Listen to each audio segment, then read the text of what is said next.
Ciao Rane e Rospi e benvenuti a questo nuovo fantastico Draw My Ansia. Sì, ansia. Questo è un problema che affligge le persone ansiose come me, che abitano nei piccoli paesini nei quali ci si conosce tutti, ma proprio tutti. Giunto uno di quei rari momenti in cui si presenta la necessità di mettere un piede fuori casa per, che ne so, non morire di fame per esempio, si presenta costantemente una problematica, ovvero quella che ovunque andrai, anche se si tratta solo di andare al supermercato che sta a 100 metri da casa tua, durante il tragitto ti imbatterai in una media di 400 persone che conosci, che sono anche più del numero di persone che abita il tuo paese. Come cavolo è possibile? E non lo so com'è possibile. E tra queste puoi trovare davvero chiunque. Tuoi parenti dal primo al 12° grado, ex compagni di scuola che non ti ricordavi nemmeno esistessero, professori, cani, giovanotti, Pinco Pallo e tua sorella gemella rapita per esperimenti genetici che, guarda caso, è riuscita a scappare e ricongiungersi a te proprio il giorno che sei andato a buttare la spazzatura spettinata, in ciabatte e con una macchia di gelato sospetta sulla maglietta. Quando vivevo a Milano sapevo che, uscendo di casa, il massimo che mi sarebbe mai potuto capitare sarebbe stato beccare qualcuno che mi ferma chiedendo: "Ma tu sei Frafra?" per strada mentre andavo al supermercato in pigiama e ciabatte. Ed è capitato. Ah, maledette Kinder Pinguì! Finiscono sempre sul piumello!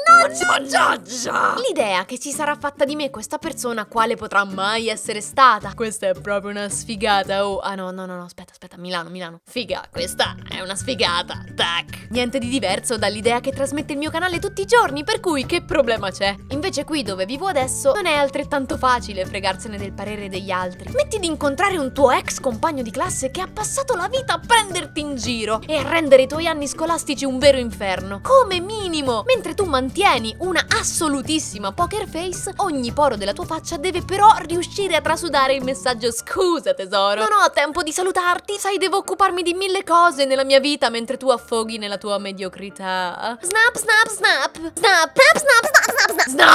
Come ultima cosa, un altro dei problemi nel quale mi ritrovo costantemente è quello di incontrare le cosiddette conoscenze, ovvero quelle persone che non sono propriamente tuoi amici, ma neanche sconosciuti, con le quali ti è capitato di scambiare due parole in una mezza occasione, in un momento imprecisato della tua vita. Di quelle persone ti manca qualunque informazione, nome, cognome, occasione nella quale vi siete incontrati, proprio tutto. Vedendole da lontano riesci solo ad associare i loro tratti somatici a qualcosa tipo: credo che una volta forse ci siamo parlati, ma non lo so, proprio E quindi, che fare? Salutarlo? Non salutarlo? E che ne so? Nel frattempo, la distanza si fa più breve. Si ricorderà di me? Oppure lo saluto e questo pensa: ma chi caspita è questa? Oh. Magari, ecco, invece di salutarlo sorrido e basta, Sì, dai, sì, sorrido. Oppure no, magari ci ho scambiato anche più di qualche parola, magari si aspetta che mi fermi a parlare. E se avesse fretta? E siamo sempre più vicini. E se lui avesse un brutto ricordo di me? Magari era proprio lui il bambino di cui non mi ricordo, a cui ho fatto lo sgambetto quando avevo 5 anni. Ma cavolo, se solo mi ricordassi chi sia! Eccolo! Oh cielo, siamo uno di fronte all'altro! Che faccio? Subito! Qualcosa! Manovra di emergenza! Eseguire cenno con la testa!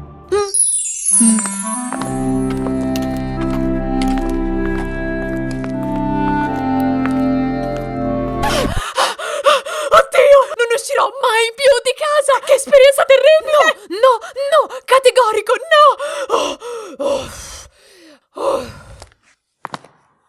Ma chi caspita è questa, oh? Rane e Rospi, anche questo video finisce qui. Io vi ricordo di mettere un mi piacino e soprattutto di lasciare un commentino qua sotto al video raccontandomi se c'è qualche situazione particolare che vi mette ansia. Inoltre volevo ringraziare moltissimissimo Alessandra, che ha lavorato con me a questo video e che è super bravissima, e lei fa dei fumetti bellissimi. Trovate tutti i link in descrizione, così potete andare a spulciare tutto lo spulciabile. Io vi mando un abbraccio e un buffetto affettuoso. Ciao!